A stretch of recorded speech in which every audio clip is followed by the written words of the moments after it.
ان کا قصور نہیں ہے, ایجنٹوں نے عادت ہی ڈن بیس کی ڈال دی ہے, کیونکہ وہ 25-30 ہزار روپیہ جو لیگل فیس ہوتی ہے, اگر ہم وزٹ ویزے کی بات کریں وہ اپنے پاس سے بھر دیتا ہے, اور جب وہ لیگل فیس بھر دیتا ہے تو اس کو یہ ہوتا ہے کہ اچھا جب یہ ویزا لگ جائے گا تو باقی میں اس سے پیسے لے ہی لوں گا. تو اس وجہ سے ڈن بیس کی لوگوں کو بیماری پڑ گئی. لیکن میرے پاس یہ میں دوبارہ بتا دوں, کوئی ویزا ڈن بیس پہ نہیں ہوتا, نہ ہی میرے پاس یہ ویزا ڈن بیس پہ ہے, لیکن انشاءاللہ تعالی اللہ کے حکم سے 90% 95% چانس ہیں کہ یہ آپ کو ملے گا. اچھا, لوگ یہ بار بار یہ بہت پوچھتے ہیں کہ جی اچھا جی اگر لیبر ویزا ہوگا تو اس میں کام کیا ہوگا. دیکھیں, جب ہم بات کرتے ہیں ہیلپر کی کہ جی ہیلپر کا ویزا ہے, تو ہیلپر بیسیکلی سپورٹنگ ہینڈ کو کہتے ہیں.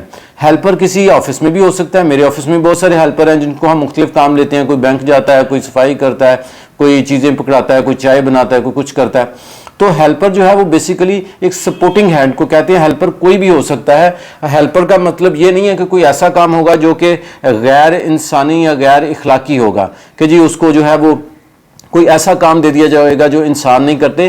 ہیلپرز بیسیکلی انسان کی پہلی جو جاب ہے وہ ہیلپر کی ہے. جب وہ سٹارٹ کرتا ہے تو ہیلپنگ ہینڈ ہوتا ہے, اور پھر آہستہ آہستہ سٹیپ بائی سٹیپ جو ہے وہ لوگ ترقی کرتے ہیں. پوری دنیا میں ایسے ہی, آپ چاہے بڑے لوگوں کو اٹھا کے دیکھیں, چاہے درمیانے طبقے کے لوگوں کو اٹھا کے دیکھیں, چاہے میرے جیسے جو لوگ ہیں ان کو اٹھا کے دیکھیں, سب سے پہلے انسان نیچے سے ہمیشہ سٹیپ بائی سٹیپ اوپر آتا ہے. ہمارے ہاں ایک مسئلہ یہ بھی ہے کہ اگر بندہ پڑھ لکھ جاتا ہے تو اس کی کوشش یہ ہوتی ہے کہ جی میں اب سیٹ پہ ہی بیٹھوں گا, میں نے چھوٹا کام جو ہے وہ نہیں کرنا. حالانکہ کام کبھی چھوٹا نہیں ہوتا, انسان کی ٹریننگ ہمیشہ نیچے سے ہوتی ہے اور پھر وہ سٹیپ بائی سٹیپ اوپر جاتا ہے. تو اس سلسلے میں یہ جو ویزے ہیں اس میں ایک اور خاص چیز بھی یہ ہے کہ اس کی ٹکٹ بھی آپ نے خود نہیں خریدنی, اس کی ٹکٹ بھی کمپنی نے آپ کو پرووائڈ کرنی ہے, اس میں جو ٹرانسپورٹ ہے وہ بھی کمپنی نے پرووائڈ کرنی ہے, اس میں کھانا بھی کمپنی نے پرووائڈ کرنا ہے, اس میں 2 چھٹیاں بھی کمپنی نے پرووائڈ کرنی ہے, اس میں میڈیکل بھی کمپنی نے پرووائڈ کرنا ہے. تو اس سلسلے میں وہ لوگ جو کہ درمیانے طبقے کے لوگ ہیں, جو کہ جانا چاہتے ہیں اور جو کہ اپنی فیملی کو سپورٹ کرنا چاہتے ہیں, تو میں ان کے لیے بالکل حاضر ہوں. آپ لوگ آفس بھی میرے آ سکتے ہیں. واٹس ایپ پر ریکویسٹ یہ ہے کہ شارٹ سا میسج کر دیا کریں کہ جی ہم یہ ہمارا مقصد ہے, تو میں انشاءاللہ تعالی اس کو جواب بھی دے دوں گا. کیونکہ بہت سارے لوگ جو ہیں وہ ناراض ہوتے ہیں کہ جی آپ رپلائی نہیں کرتے یا لیٹ رپلائی کرتے ہیں. مسئلہ یہ ہے کہ میں جو اپنا واٹس ایپ نمبر ہے وہ اپنے سٹاف کو نہیں دیتا, کیونکہ میں یہ سمجھتا ہوں کہ جتنی ایمانداری سے میں خود آپ لوگوں کو جواب دے سکتا ہوں, رپلائی کر سکتا ہوں, شاید میرا امپلائی اتنی محنت سے نہ کر سکے.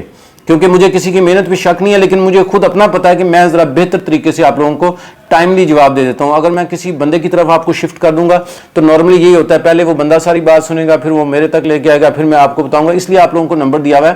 آپ کوئی بھی کسی بھی ویزے سے ریلیٹڈ کوئی بھی آپ کو انفارمیشن چاہیے, آپ ایک شارٹ سا میسج کر دیں, انشاءاللہ تعالی میں آپ کو جواب دوں گا.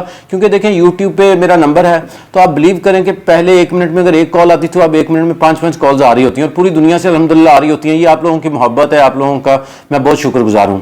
تو اس سلسلے میں نے یہ کہنا تھا کہ اگر آپ کو ورک ریلیٹڈ ویزا چاہیے, کیونکہ میری کوشش یہ ہے کہ وہ لوگ جو پیسے زیادہ نہیں خرچ کر سکتے ہم ان کے لیے کچھ کریں. کیونکہ دیکھیں یہ 20-25 لاکھ 30 لاکھ روپے تو ہر بندہ جو ہے جو صاحب حیثیت ہے وہ خرچ کرنے کو تیار ہے. لیکن ایک وہ آدمی جو گاؤں میں رہتا ہے, جس کی اتنی تعلیم بھی نہیں ہے اور جس کی اتنے پیسے بھی نہیں ہیں, اس بیچارے کا وہ کیا کرے. تو یہ ان کے لیے ویزے ہیں, کیونکہ ظاہری سی بات ہے. اور اس میں ایک چیز اور میں بتا دوں, لوگ اس میں تعلیم سے ریلیٹڈ بڑا پوچھتے ہیں کہ جی تعلیم کتنی ہونی چاہیے. تو میں آپ کو بتا دوں جو ہیلپر ریلیٹڈ ویزے ہوتے ہیں اس میں تعلیم کی ضرورت نہیں ہوتی نارملی. اس میں کسی جگہ پر پولیس کریکٹر سرٹیفکیٹ کی ضرورت ہوتی ہے, کسی جگہ پولیس کریکٹر سرٹیفکیٹ کی بھی ضرورت نہیں ہوتی.